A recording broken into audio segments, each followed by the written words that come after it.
como persona.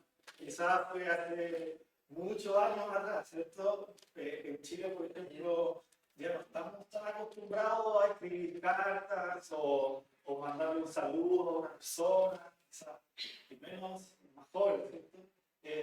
Menos lo hace. Quizás a veces cuando uno estaba un poco enamorado, escribía una carta de amor a alguien, ¿cierto? Y bueno, los holandeses sí están más acostumbrados, los que conocen a los holandeses escriben bastante cartas y están bien contentos la familia Marcos porque nos mandan algunas cartas. Bueno, en lo personal, la última carta que escribí fue acá en España, pero fue una carta más formal, más aburrida, se podría decir, que fue para la extranjería, porque tenía que escribir lo que tenía que hacer, qué es lo que quería explicar, por ejemplo, un lenguaje serio que estaba destinado para ellos, ¿cierto? Porque quería mostrar para extranjería. Así que ahí escribí algunas cosas. Y generalmente, algunas cosas que uno escribe en la carta, en el sobre, por ejemplo, uno coloca el destinatario, ¿cierto? Coloca quién es uno, el autor. Y también en algunas cartas más formales, ¿cierto? Como memorando, uno tiene una referencia, como algo corto, de qué se trata la carta. No sé si le ha pasado. Bueno, esto también pasa con las cartas de la Biblia, que también muestran estos puntos, que son importantes para poder conocer también quién es el que escribe, para quién van también los destinatarios. Y también se escribe un saludo inicial. Pero hay una diferencia también de las cartas de hoy en día con las de antes. Las cartas de antes tenían una forma, sobre todo las griegas tenían una forma, no solamente se escribía en el sol, sino que se escribía dentro de estos saludos, de estos aspectos. Y claramente las cartas de la Biblia son mucho más maravillosas que quizás las cartas que nosotros podemos escribir, porque tienen un riquísimo contenido. Así que en este sentido vamos a poder empezar una nueva serie de estudios secuenciales sobre la carta a los filipenses, que escribió el apóstol Pablo, ¿cierto? Y como mencionaba la semana pasada o la semana anterior el pastor Carlos, esta carta está llena del contenido de Jesucristo. Y vamos a ver en los primeros 2 versículos de que esto es tan importante para nosotros. Vamos a ver si. Y entonces vamos a poder leer, bueno, ya que está, voy a leer yo, que son los primeros 2 versículos. Ustedes me pueden acompañar. Está arriba de la fotografía. Dice: Pablo y Timoteo, siervos de Jesucristo, a todos los santos en Cristo Jesús que están en Filipos, con los obispos y diáconos. Gracia y paz a vosotros, de Dios, nuestro Padre, y del Señor Jesucristo. Así que les voy a invitar a orar para poder acompañarme y poder, antes de poder seguir con la predicación. Padre Celestial, muchas gracias por esta oportunidad que usted nos da de poder estudiar su palabra, poder acudir a ella, Señor, y entender lo que usted también quiere para nosotros. Amén. Ayúdenos, Padre, a que el Espíritu Santo trabaje en nuestras vidas, a que no solamente esta palabra quede en nuestras mentes o en el conocimiento, sino que se haga práctica, que podamos compartirla, Señor, y que el Espíritu Santo también transforme nuestras vidas. Amén. Esto, Señor, se lo pido especialmente también que me utilice, que use las palabras correctas, que no me equivoque en el sentido de decir palabras que no son bíblicas, sino que vayan siempre a usted. El Espíritu Santo nos venga a iluminar siempre. En el nombre de Jesús oramos. Amén. Bueno, y el título que le puse a esta carta, a esta introducción, es lo que produce la carta a los filipenses. Lo que produce la carta a los filipenses. Y en este sentido voy a trabajar con 3 puntos principales en la carta. El primer punto, lo que producen y son las cartas. El segundo punto, lo que produce en los remitentes, los autores, y lo que produce en los destinatarios. Estos 3 puntos los vemos dentro de estos 2 versículos. Es importante mencionar que los remitentes, tanto como los que recibieron la carta, ya están, bueno, ya fallecieron, ¿cierto? Pero sí podemos aprender de ellos, de lo que pasó antes de escribir la carta, de lo que pasó durante de escribir la carta, y cómo Dios también trabajó en los que que recibieron esa carta. Y finalmente vamos a ver también cómo estos nos ayudan a nuestras vidas. Entonces vamos a partir por el primer punto, lo que producen y son las cartas. Y quiero recordar, ¿no es cierto?, que antes de ascender a los cielos, el Señor Jesucristo, en Mateo 28, dejó una estipulación a sus discípulos, principalmente a los 11 apóstoles. Y esta tarea era que mientras iban, tenían que hacer discípulos, bautizar y hacer discípulos, enseñándoles todas las cosas, y que guarden las cosas que el mismo Señor Jesús les había mandado. Entonces, como les decía, esta tarea está dada principalmente para los 11 apóstoles, porque ya Judas, ¿cierto?, ya lo había traicionado y lo había matado. Pero también antes le había dicho que él estaría con ellos hasta el fin del mundo. Pero antes también le había mencionado que el Espíritu Santo, el Consolador, también les ayudaría en este trabajo. Y que este mismo Espíritu Santo sería enviado por Jesús cuando él ascendería a los cielos. Entonces, después que Jesús ascendió a los cielos, llegó el día de Pentecostés, que se fue dando de forma progresiva en diferentes partes. Y esta Pentecostés que fue especialmente cuando el Espíritu Santo llegó, ¿cierto?, a la tierra y empezó a cambiar los corazones de personas. Y se fue de las primeras predicaciones. Pedro se convirtieron 5.000, otros más se convirtieron 3.000.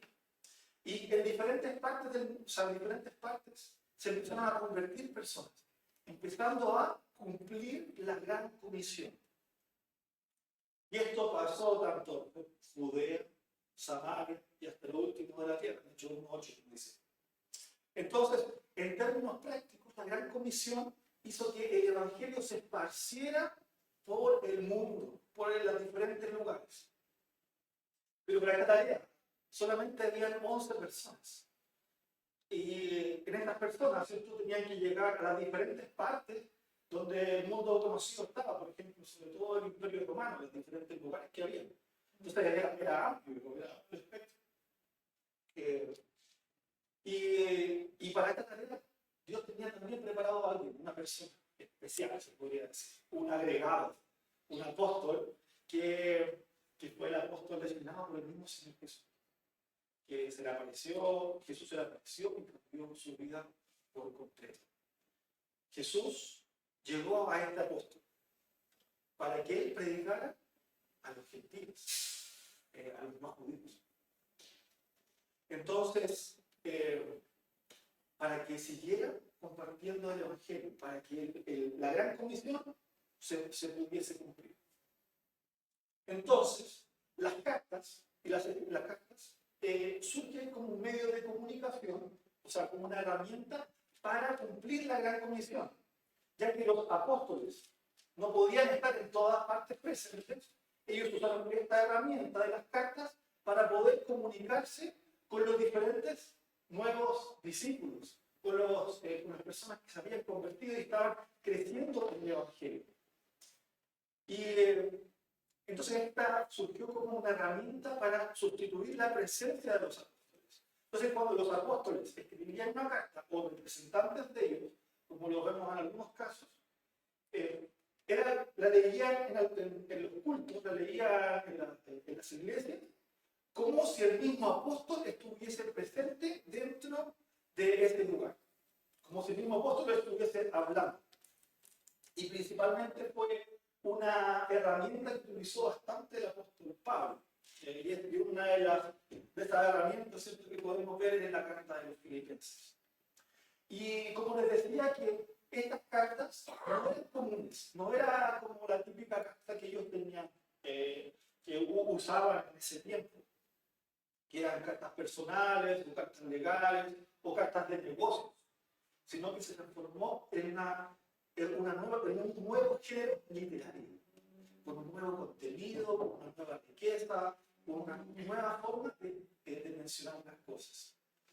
Entonces, y por eso que a estas cartas se le llaman epístolas, como este nuevo género literario dentro de las cartas. Por ejemplo, ¿cómo tú contienes las epístolas? Contienen sermones, contienen orientaciones, exhortaciones, contienen muchos saludos. Entonces son muy ricas en su contenido. Algunos dicen que, por ejemplo, esta carta de los Filipenses es escrita de un amigo a sus amigos, o de un discipulador a un discípulo. Entonces vemos mucha belleza. Y es importante mencionar, como estas cartas fueron usadas por los apóstoles, también fueron usadas autoritativamente, porque la autoridad de Jesús les fue dada a los apóstoles. Entonces, nuestra base está en los apóstoles. Nuestra base doctrinaria está en los apóstoles. Y estos eran lo que entendían también los receptores de la carta. Y también lo que escribieron en este caso. Y no solamente estas cartas se usaban en una iglesia, sino que llegaban y se esparcían por las diferentes partes, se copiaban y se mandaban. Entonces se quedaban con la copia y se mandaban. Y es por eso que nosotros hoy en día podemos tener tantas copias de las diferentes cartas. Y eran tan estrictas para ellos como eran autoritativos, eran tan importantes, la escribían casi al pie de la letra, casi no se equivocaban. Si ustedes ven los escritos hoy en día de las diferentes cartas que se encuentran en las diferentes partes del mundo, ellos no hay casi ningún error. Están todas iguales. Por eso es tan importante lo que nosotros podemos tener. Entonces, ¿qué podemos aprender de este punto, de lo que producen y son las cartas? Es que, primero, estas cartas producen que la gran comisión se pueda cumplir. Que el Evangelio pueda comunicarse a las diferentes partes del mundo. Que también produce que la presencia de los mismos apóstoles esté en este caso con ellos, y también esté con nosotros. Que están hablando a nuestras vidas. Cuando nosotros leemos estas cartas, es como si el mismo apóstol o las personas que estaban ahí, que estaban acompañadas por los apóstoles, nos estuviesen hablando. Porque esa es la autoridad también produce que la autoridad del Señor Jesucristo, que le dio los apóstoles, también esté con nosotros. Y lo otro es que produce que el mismo Dios se comunique con nosotros, porque es palabra de Dios. Entonces, esto podemos aprender con lo que producen y son las cartas. En el segundo punto podemos ver lo que producen y son los remitentes, o sea, lo que producen a los remitentes de la carta. Para conocer el contenido de la carta también tenemos que conocer al autor, a los que escribieron, porque ellos escribieron en un contexto determinado, con personalidades determinadas, con diferentes situaciones. Y esto lo podemos ver en el versículo 1, que dice Pablo y Timoteo. Pablo y Timoteo, siervos de Jesucristo. Ellos fueron, se podría decir, los remitentes. Vamos a partir por Pablo. Pablo fue un hombre que Dios lo utilizó grandemente. Nosotros sabemos la fuerza que tenía Pablo cuando vemos sus escritos. Incluso tal autoridad llegó a tener que llegó a reprender al mismo Pedro, que era de los más grandes, ¿cierto?, de la iglesia. Entonces, para nosotros es un personaje de la historia cristiana, pero él también era un hombre común y corriente, un hombre que fue utilizado por el Señor, que tenía, como les decía, su personalidad, imperfecciones, tenía también cualidades determinadas.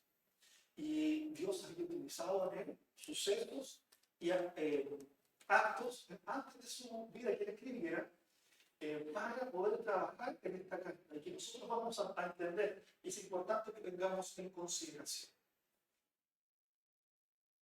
Sabemos que Dios utilizó a personas, a hombres, para comunicar su verdad, pero no los utilizó de forma mecánica. Aquí no quiero perfeccionar como una marioneta, como le decía el editor, sin utilizar su forma de nada de él, y que tenía que escribir como un dictado, no importando el autor humano.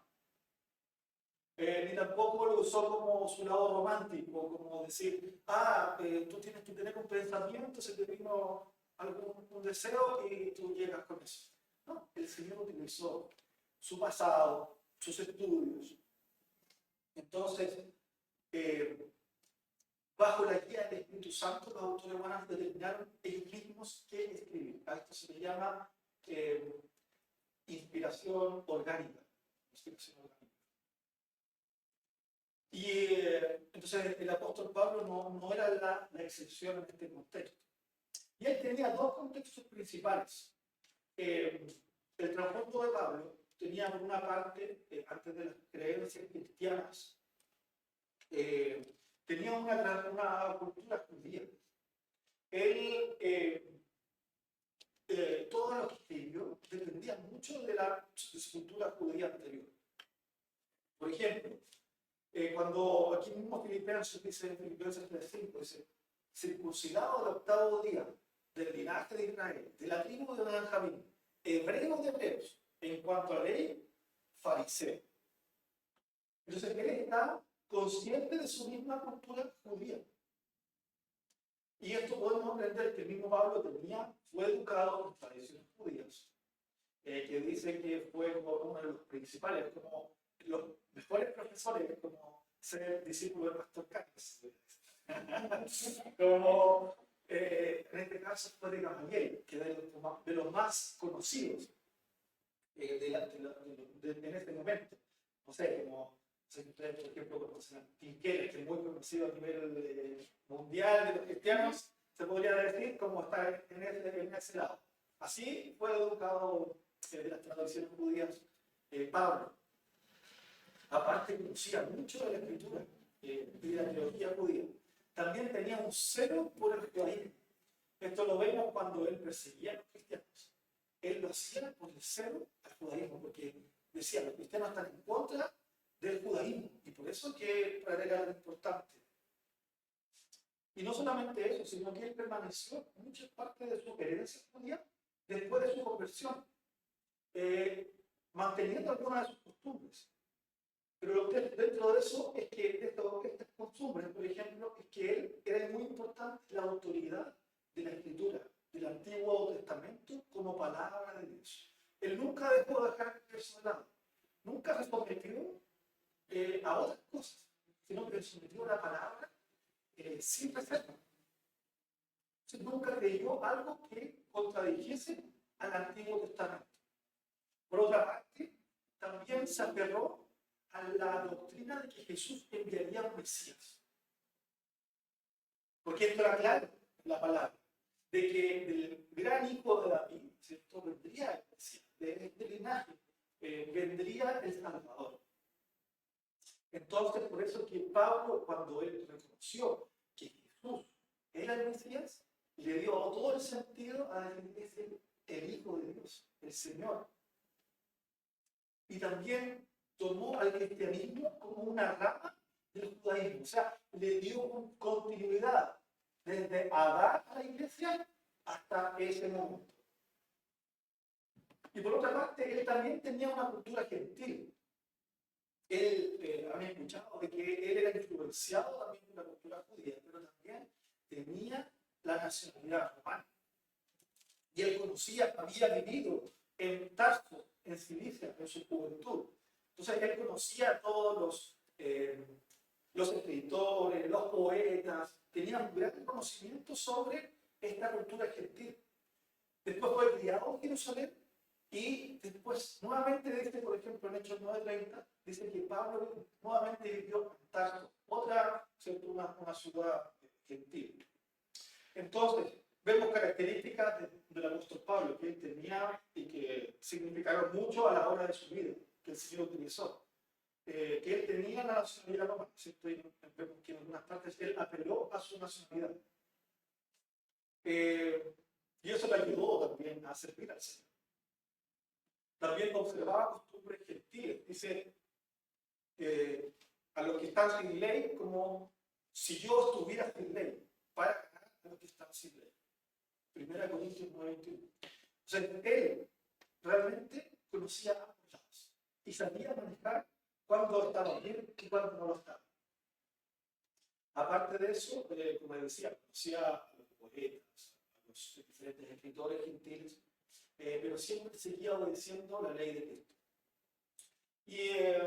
Y estas cosas nos ayudan también a entender en su carta la forma de escribir, cómo él, como un poeta, conociendo lo que pasaba anteriormente, él podía modificar y podía entregar con mejor gratitud y con mejor belleza algunos aspectos Así como, por ejemplo, un artesano maneja bien un arte y la puede perfeccionar, así también lo hizo el apóstol Pablo. Y es por eso que él también pudo llegar a los gentiles. No es que el Señor le dijo, tú andas a los gentiles sin saber nada, ¿cierto? Dios lo utilizó. Todo su trasfondo lo pudo utilizar. Entonces, vemos la capacidad de Pablo para ministrar a los gentiles, por una parte. También vemos la preparación de Pablo para llevar el evangelio de manera efectiva a los gentiles. Y por otra parte, también podía llevar el ministerio a los gentiles que no eran creyentes y a los que eran creyentes. O sea, él tenía la capacidad de llegar a ambos grupos. Entonces, y él sabía cuándo manejar a cada uno, por eso sabía cómo manejar a cada uno. Entonces, vemos cómo el Señor utilizó a Pablo con su trasfondo, con todo lo que él había pasado, con sus estudios, con todo lo que él había vivido para poder cumplir su ministerio. Pero también tenemos que mencionar a Timoteo. Quizás lo dejamos ahí. Bueno, Timoteo no era el autor, pero sí era un coautor que acompañaba al apóstol Pablo. A pesar de que no comparta la autoridad apostólica del apóstol, podemos aprender que el hecho de que ellos decidieran colocarlo acá quiere decir que había cierta humanidad en la carta. Que el apóstol Pablo se acompañaba de un círculo de personas, no estaba solo. Que el trabajo que ellos hacían, o que él hacía, no era como un llanero solitario, que gusta mencionar que estaba ahí viendo, yo me voy acá al mundo y solo me voy, sino que se acompañaba de personas. Lo otro que también podemos aprender con respecto a que Timoteo estaba ahí, es que Pablo estaba colocando un precedente de que él estaba haciendo discípulos. Él estaba cumpliendo la gran comisión, como les había mencionado. Él estaba cumpliendo y compartiendo las buenas nuevas, porque estaban trabajando juntos, pero también estaban aprendiendo, estaban sirviendo, estaban orando juntos por la iglesia, y eso lo vamos a ver durante el resto de la carta. Y el hecho de que ellos hayan mencionado como siervos de Jesucristo es que ellos están sometiendo a Jesucristo. Se están sometiendo ambos al Señor. Dentro de la palabra siervo se refiere el duros. Y esta duros tiene dos significados, dos acepciones. Una es se podría decir la más griega, que tiene que ver con un esclavo, con un siervo que no tiene libertades. Y por otra parte, tiene con el hecho de que en el término hebraico, los siervos del Señor eran aquellos que servían a Dios, que estaban a cargo de la palabra, que ministraban la palabra de Dios. Y esto pasó con Moisés, pasó con diferentes otros, Amós, y también pasó con Amós y con diferentes otras personas que entregaban la palabra del Señor. O sea, tenían, por una parte, el lugar autoritativo de Dios como representantes de Dios, y en el concepto greco-romano, que habían sido siervos, que eran esclavos, que estaban bajo la libertad.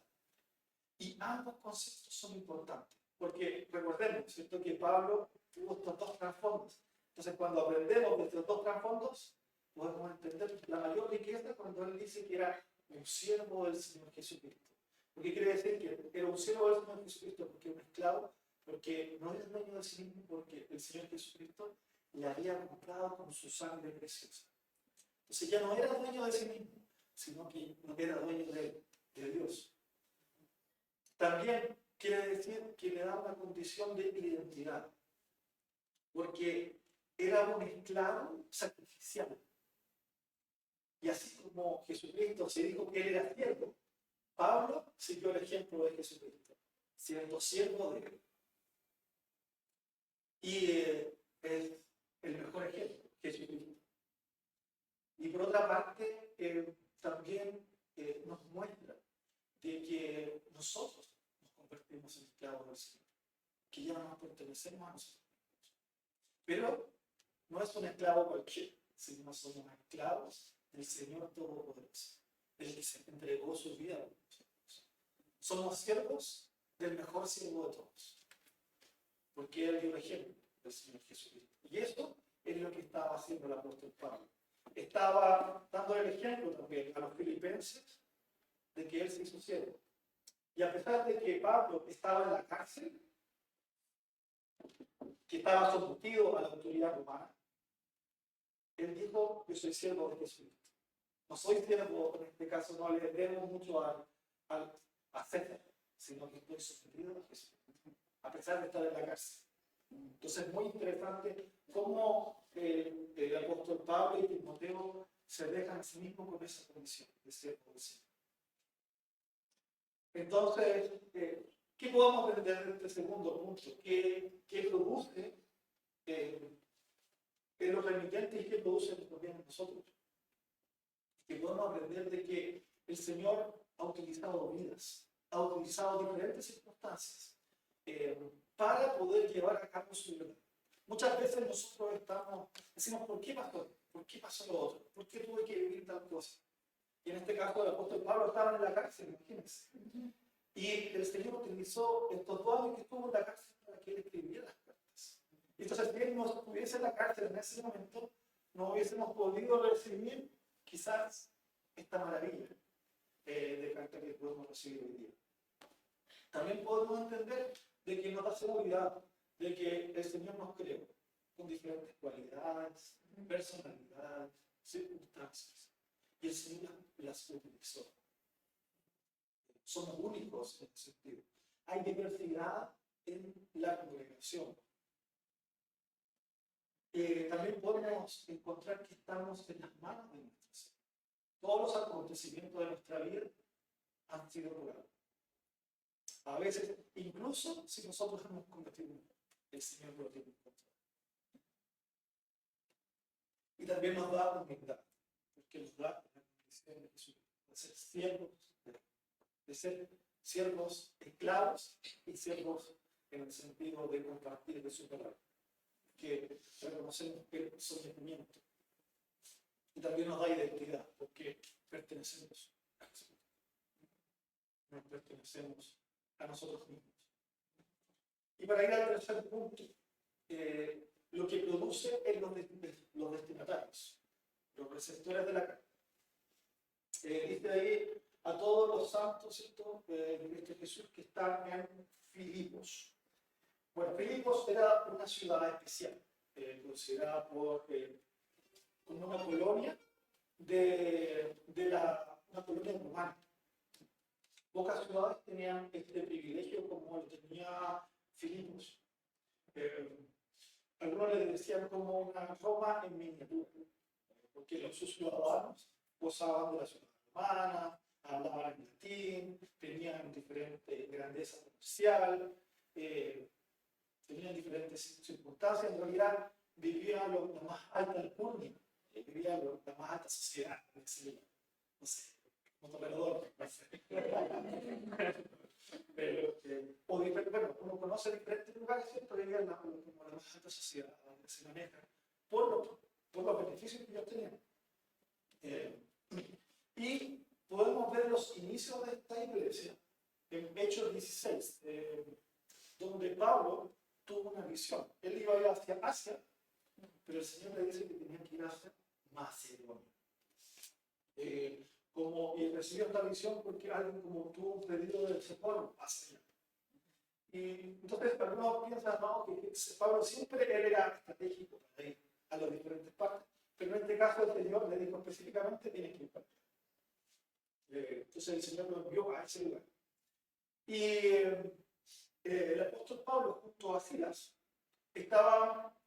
fueron a predicar el evangelio en Filipos, como era de costumbre, y ellos siempre partían yendo a las sinagogas. Pero en este caso no había una sinagoga formada. Entonces ellos se van a los lugares públicos y acá encontraron a 2 mujeres. Y a algunas mujeres que estaban orando. Porque cuando no encontraban un lugar, no encontraban la sinagoga, habían estas personas que estaban orando y estaban esperando a personas para que les vayan a explicar de las Escrituras. Y esto pasó entre los años 49 y 52 después de Cristo. Entonces, los inicios de la iglesia de Filipos fue con mujeres que estaban reunidas para adorar a Dios, para escuchar las Escrituras. Estaban deseosas de querer conocer del Señor. Y es por eso que dentro de las primeras convertidas vemos una diversidad de personas. Tenemos a Lidia, que era Lidia y su familia, que era una comerciante de recursos suficientes, que le iba bien porque tenía una caja suficiente después para recibir a diferentes personas. Había una muchacha que había sido adivina, que había sido esclava, y que Pablo y Silas le ayudaron sacándole el demonio, y gracias a eso Pablo lo llevaron a la casa, porque estuvieron en contra de los dueños de esta mujer, dijeron, pero ¿cómo? Tú nos estás quitando el negocio, y lo mandaron a la cárcel. Y mientras él estaba en la cárcel, hubo un terremoto. Las cosas se cayeron, ¿cierto? Y en este caso el carcelero que estaba ahí, que era un romano, se iba a suicidar. Pero Pablo le ayudó y para que nadie se escapase, y le dijo tranquilo, nadie se escapó, y ahí este carcelero se convierte. Entonces vemos dentro de esta primera iglesia una diversidad de personas. Vemos una persona comerciante, una mujer comerciante, vemos una esclava que no tenía nada, vemos un romano carcelero, que Dios transformó. Estas situaciones nuevamente vemos cómo Dios transformó.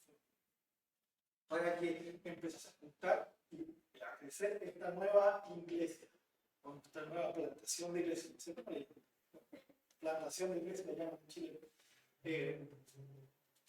Y ya después de los 10 años, porque Pablo se fue con Silas después de él, dejó esta iglesia que se había empezado a juntar y empezó a forjar una amistad con estas personas, porque habían pasado por diferentes circunstancias. Entonces, dentro de los contactos que nosotros reconocemos, es que después de 10 años, Pablo escribió esta carta hacia ellos, para discipular, para mantener la gran comisión, ¿cierto? Habíamos recordado. Eso te pasó entre los años 60 y 62 después de Cristo. ¿Y qué cosas vemos en esta carta? Es que Pablo veía una iglesia que ya tenía alguna información, porque ya Epafrodito fue donde Pablo, y le llevó una ofrenda, porque Pablo estaba preso y necesitaba de recursos. También presentó los planes que tenía para la organización y también trató algunos temas que el mismo Epafrodito le había enseñado. ¿Y cuáles eran estos problemas que habían ahí? Es que estaban en persecución, nuevamente, no siquiera una colonia romana importante y no estaban muy acostumbrados a recibir, ¿cierto?, a creyentes. Entonces, estaban en sufrimiento, estaban en dificultades por compartir del Evangelio, había tristeza, y ahí vemos un aspecto que es fundamental dentro de la carta, que es el gozo. Existían falsas enseñanzas judaizantes que habían después llegado, porque la iglesia empezó a crecer, y empezaron a llevar los judíos, o sea, los que tenían enseñanzas judías, y había problemas ahí. Y también había conflicto de unidad en la iglesia. Había conflicto entre los testimonios que había, y para resistir los ataques del mundo. Entonces, esta iglesia, que podemos decir que está ahí, dice que es a todos los santos que están en Cristo Jesús. No se refiere a que las personas, los santos, no se refiere a que sean personas perfectas, puras, sin manchas, como que se estuviesen volando por las calles, o aquellos que después que murieron, ¿cierto?, les hicieron favores, penitencias y demás, sino que se refería a los fieles del Señor. Como la misma, si ustedes ven Hechos 16, la misma Lidia mencionó. ¿Por qué? Porque el santo es una persona separada. Y en este caso, un santo de Dios es una persona que Dios ha separado, lo ha quitado y lo ha puesto separado para Él. Es una persona que está en el mundo, pero ya no pertenece al mundo. Entonces, cuando vemos que esta palabra es plural, santos no es solamente santos, sino que vemos al pueblo de Dios, a los que están en el mundo, todo el pueblo de Dios que está en el mundo, pero han sido apartados para Él, separados. Y ya no tienen, no desean las cosas de este mundo, sino que desean las cosas de Dios, que Dios ha transformado, que Dios les ha dado una nueva vida espiritual, que han sido alcanzados y transformados por el Señor Jesucristo. Entonces, es muy importante reconocer que cuando el Señor transforma a alguien, le da una nueva vida. Y es ahí que nosotros tenemos que preguntarnos, ¿el Señor nos ha apartado? ¿Nos ha transformado? ¿Somos santos? ¿Somos sacados del mundo? Y si dudamos con eso, podemos acudir a Él y decir, Señor, transfórmame.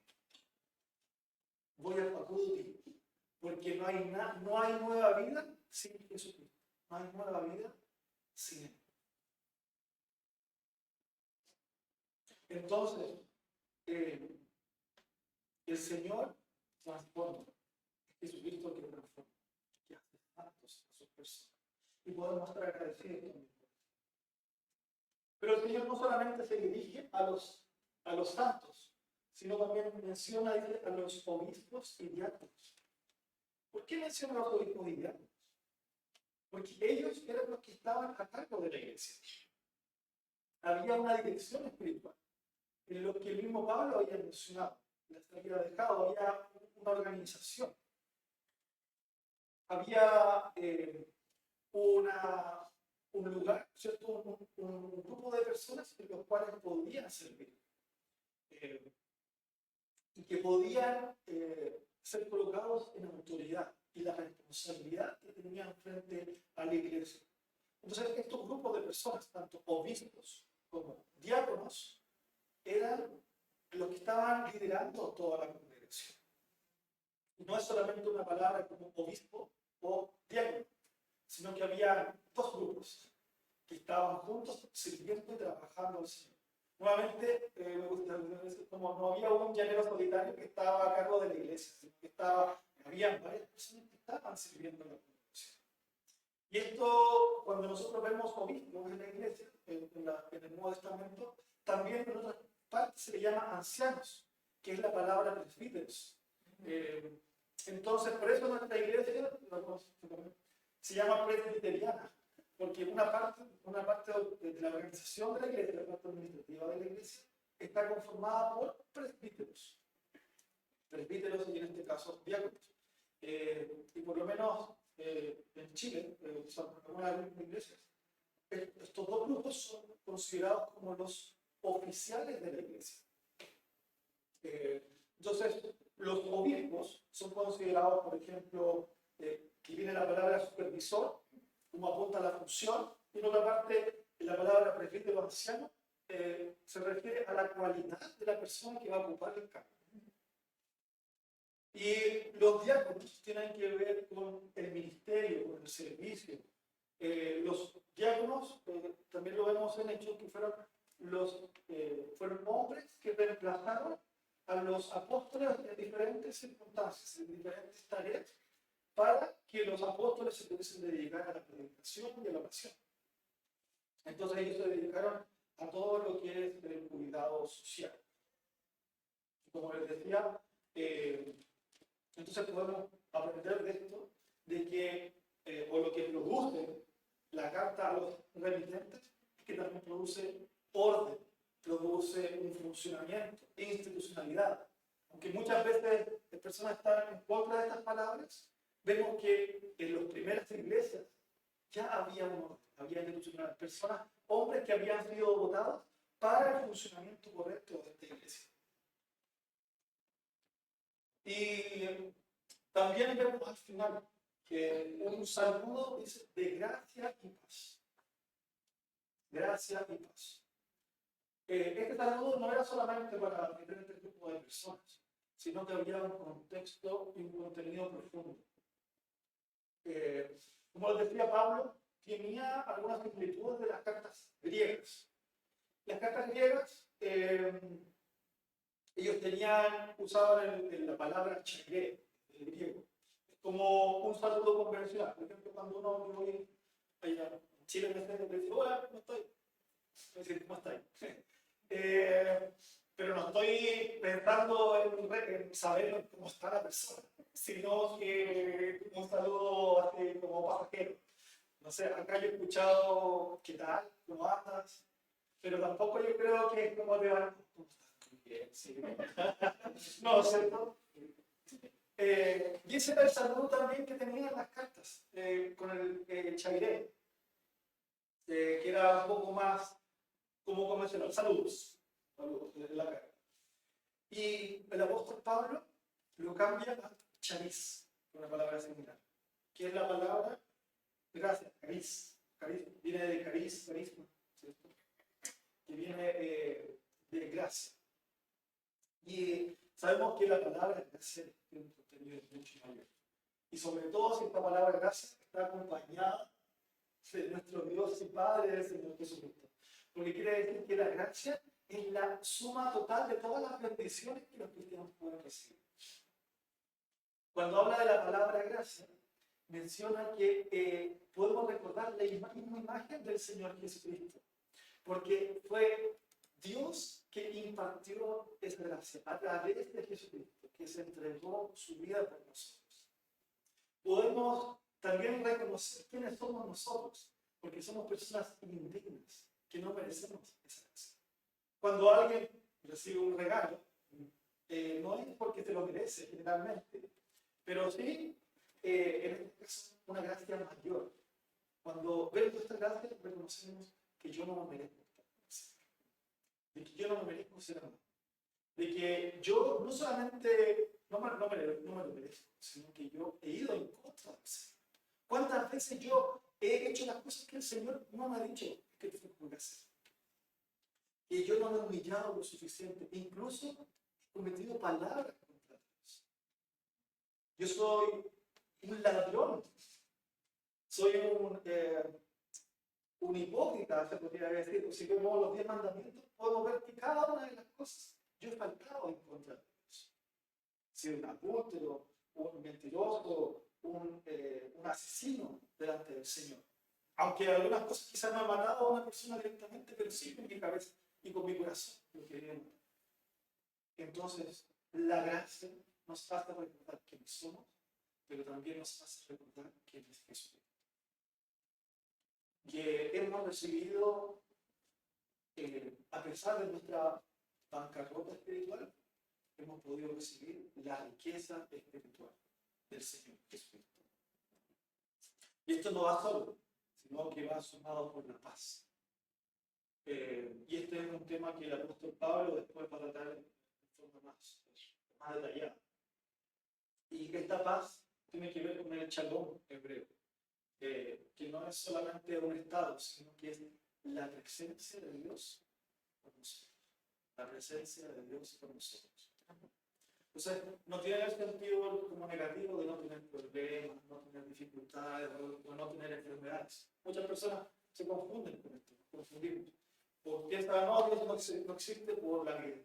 Dios no existe porque hay diferentes circunstancias. No, lo que dice el Shalom es que a pesar de todas las circunstancias, yo estoy bien, estoy con el Señor, estoy en la presencia de Dios. Que tengo mi bienestar integral en mi vida porque estoy con Dios. Porque ni la paz ni la gracia son de este mundo, sino que la gracia y la paz son de nuestro Padre y del Señor Jesucristo. No hay nadie ni nada que pueda entregar la paz que el Señor entrega, ni la gracia que Él entrega. Y para ir terminando con esta predicación, ¿Qué podemos entender y qué es lo que produce en nosotros aprender de todas estas palabras? Primero, produce agradecimientos. Estudiar esta carta produce agradecimiento. Porque el Evangelio de la Gran Comisión, después de todos los años, ha llegado a mi vida, ha llegado a nosotros. ¡Qué maravilla! Produce ganas de servir al Señor. Así como otro produjo la transformación en Pablo, que utilizó sus características, su cualidad, su presente, su pasado, todo lo que había pasado con él, podemos tener ganas de servir al Señor, porque es mi amado. Podemos produce en nosotros amor por las Escrituras, porque las Escrituras las han querido quemar, las han querido desechar, las quieren atacar desde afuera, no pudieron, después quieren atacarlas desde adentro, personas internas en contra de la Escritura, pero no han podido. Y es que hoy día, de que nosotros podamos leer la palabra en nuestros celulares, en nuestras Biblias, en diferentes partes, es una bendición de Dios que muestra su providencia, de que nosotros podemos tener este respaldo. Y como les decía, no es un respaldo cualquiera, sino que la Biblia es el libro que mejor comprobado están, porque han sido más atacados, más lo atacan, pero más pruebas hay.